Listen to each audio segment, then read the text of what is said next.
আওয়ামী লীগকে নিষিদ্ধ করলে এবং নির্বাচন থেকে দূরে রাখলে দেশের গণতন্ত্র বাধাগ্রস্ত হবে, আপনি যদি একটু বলতেন। দেখেন, আওয়ামী লীগ হচ্ছে সব থেকে বড়, সব থেকে পুরাতন দল। আওয়ামী লীগ, আপনি যে কথাটি বললেন, বাংলাদেশকে স্বাধীন করেছে। আওয়ামী লীগকে বাদ দিয়ে আমাদের কোটি কোটি ভোটার আছে, তাদেরকে বাদ দিয়ে একটা নির্বাচন, এটা কারো কাছেই গ্রহণযোগ্য হবে না। আমাদের দেশের জন্য আন্দোলন করতে হবে। আমরা আন্দোলন করতে চাইনি, আমরা সংঘর্ষ চাই না, তবে আমাদেরকে কোনো দিকেই কোনো কি বলবো পথ দেওয়া হচ্ছে না। এখন আমাদের আন্দোলন ছাড়া আর কোনো উপায় নেই। বাংলাদেশের মানুষ এরকম একটা সাজানো নির্বাচন মানবে না। আজ হোক কাল হোক মানুষ রাস্তায় নেমে পড়বে, এটা তারা মানবে না। আমরা যে শাটডাউন দেখেছি, বাংলাদেশের মানুষ সেটাকে রেসপন্ড করেছে। 13 তারিখে ঢাকা শহর সম্পূর্ণ বন্ধ ছিল। 16-17 তারিখে সারা দেশেই মানুষ বন্ধ রেখেছে। তিনি মানতে রাজি না। দেশের মানুষও এখন ভীষণ অসন্তুষ্ট। দেশে কোনো আইন শৃঙ্খলা নেই, অর্থনীতি একদম নেমে গেছে, দেশ একটা মৌলবাদী দেশ হয়ে যাচ্ছে। এটা কেউই পছন্দ করছে না।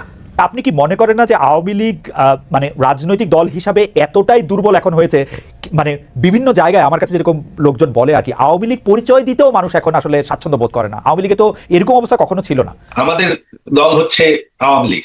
এটা হচ্ছে বাংলাদেশের সব থেকে পুরাতন দল, সব থেকে বড় দল। বাংলাদেশ স্বাধীন করেছি আমরা। আমরা কোথাও যাচ্ছি না। আজ হোক কাল হোক আমার মা দেশে ফিরে যাবে। হ্যাঁ, অবশ্যই। এই ইউনূস সরকার হচ্ছে পাকিস্তানি, তাদের সাথে হচ্ছে জামাতে ইসলাম, যারা বাংলাদেশকে কোনোদিন পাকিস্তান থেকে স্বাধীন হতে চায় না।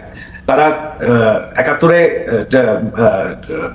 জঙ্গি হিসাবে আমাদের বাঙালি 3 কোটি বাঙালিকে হত্যা, 30 লক্ষ বাঙালিকে তারা হত্যা করেছে। তো এখন তারাই কিন্তু ইউনূসের সাথে আছে। তারা চাচ্ছে বাংলাদেশ পাকিস্তানের একটা অংশ হয়ে থাকুক। প্রকৃতি হচ্ছে পাকিস্তানের সাথে, তারা সম্পূর্ণভাবে পাকিস্তানের সাথে জড়িত। পাকিস্তানকে তারা পারলে বাংলাদেশে নিয়ে আসে। জামাতে ইসলাম হচ্ছে ইউনূসের মেইন ব্যাকার, তারাই হচ্ছে ইউনূসের মূল শক্তি। আর তারা বাংলাদেশকে পাকিস্তানে পরিণত করতে চায়। বাংলাদেশের মানুষ সাজানো নির্বাচন মানবে না। আজ হোক, আর আওয়ামী লীগ সব থেকে বড় দল, সব থেকে পুরাতন দল। আওয়ামী লীগকে শেষ করা সম্ভব না। আজ হোক কাল হোক একদিন আওয়ামী লীগ ফিরে আসবে, এটা হবে। এখন তো বাংলাদেশ সরকার সম্পূর্ণ অবৈধ, এটা তো আমাদের সরকার না, এখানে তো বিশ্বাসের কোনো প্রশ্নই ওঠে না। তবে আওয়ামী লীগ এখন সম্পূর্ণভাবে ঐক্যবদ্ধ। আওয়ামী লীগ শুধু না, যত সেকুলার দলগুলো আছে তাদেরকে কিন্তু নির্বাচন থেকে বাদ দেওয়া হয়েছে। আওয়ামী লীগ কিন্তু শুধু একা না।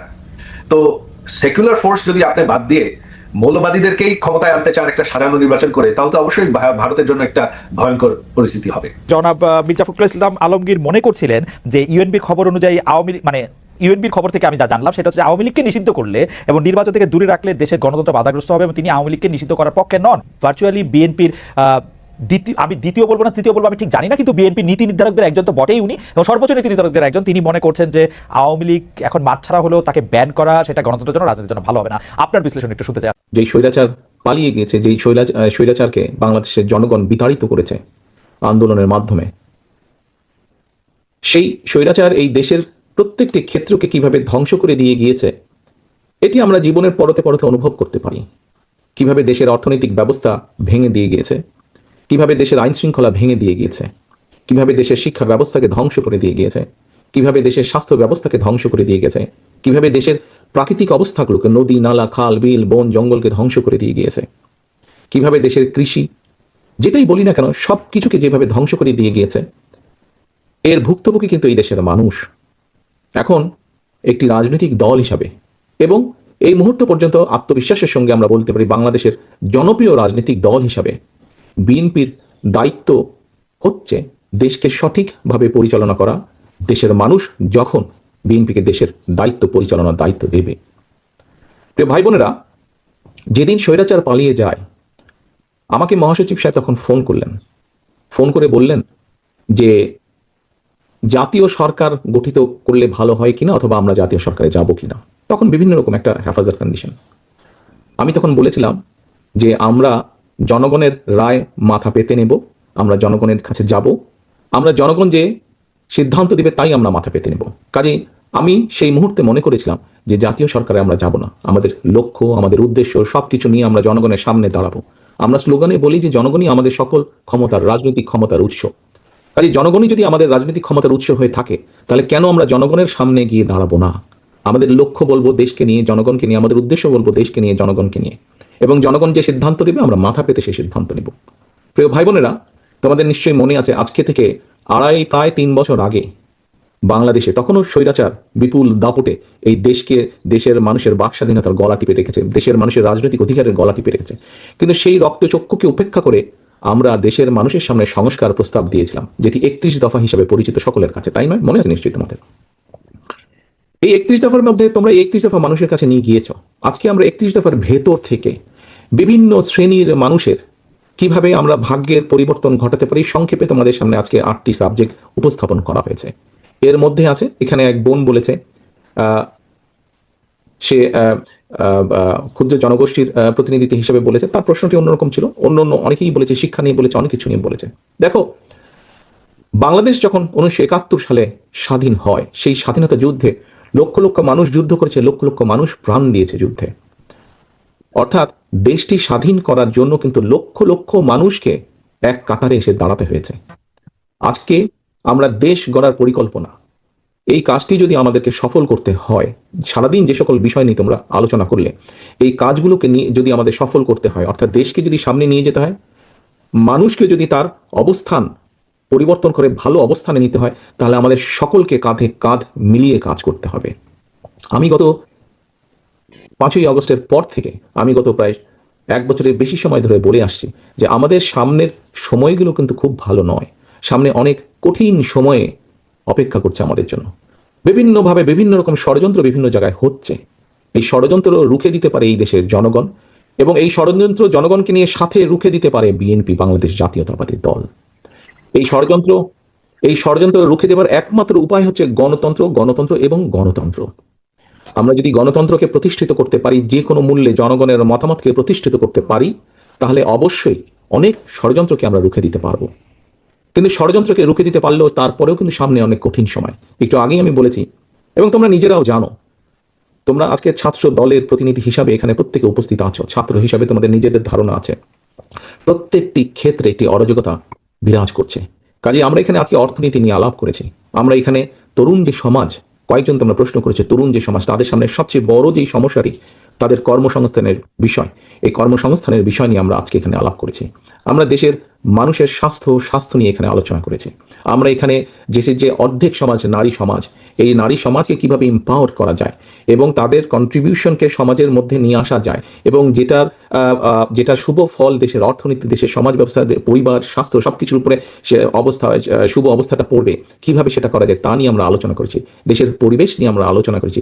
দেশের শিক্ষা ব্যবস্থা নিয়ে আমরা আলোচনা করেছি। কিভাবে শিক্ষা ব্যবস্থাকে আমরা গড়ে তুলতে পারি, কিভাবে শিক্ষকদেরকে আমরা গড়ে তুলতে পারি সুন্দরভাবে, কারণ শিক্ষকদেরকে যদি আমরা গড়ে তুলতে পারি তাহলে ভবিষ্যৎ শিক্ষা ব্যবস্থাকেও সুন্দরভাবে গড়ে তুলতে পারবো। কিন্তু এই কাজগুলো করা কিন্তু কঠিন কাজ, নট ইম্পসিবল, কিন্তু অনেক কঠিন কাজ।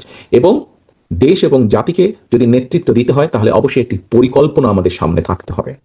প্রিয় ভাই বোনেরা, তোমরা আজকে যখন এই হলে এসে বসেছো, তোমাদের আলোচনা শুরু হয়েছে, তোমাদের আলোচনা শুরু হওয়ার সময় তোমাদেরকে প্রত্যেকে একটা করে ফোল্ডার দেওয়া হয়েছে, এবং কিছুক্ষণ পরে, খুব সম্ভবত লাঞ্চের পরে, তোমাদের সকলকে আলাদা আবার হাতে হাতে একটা লিফলেট দেওয়া হয়েছে না তোমাদের? সেই লিফলেটের মধ্যে কি আছে? সেই লিফলেটের মধ্যে কি আছে আমি বলছি। আলাদা একটি লিফলেট তোমাদেরকে দেওয়া হয়েছে।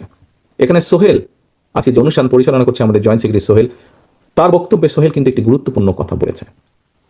আমি ব্যক্তিগতভাবে বিশ্বাস করি একটি বিষয়, আমরা যতগুলো পরিকল্পনা নিয়েছি, এই পরিকল্পনাগুলোকে সফল করতে হলে যেরকম আমাদের যোগ্য ব্যক্তিদেরকে বিভিন্ন জায়গায় দায়িত্ব দিতে হবে, কিন্তু তার থেকেও 2টি বড় ইম্পর্টেন্ট বিষয় আছে, যেই 2টি বিষয়কে যে কোনো মূল্যে আমাদেরকে অ্যাড্রেস করতে হবে।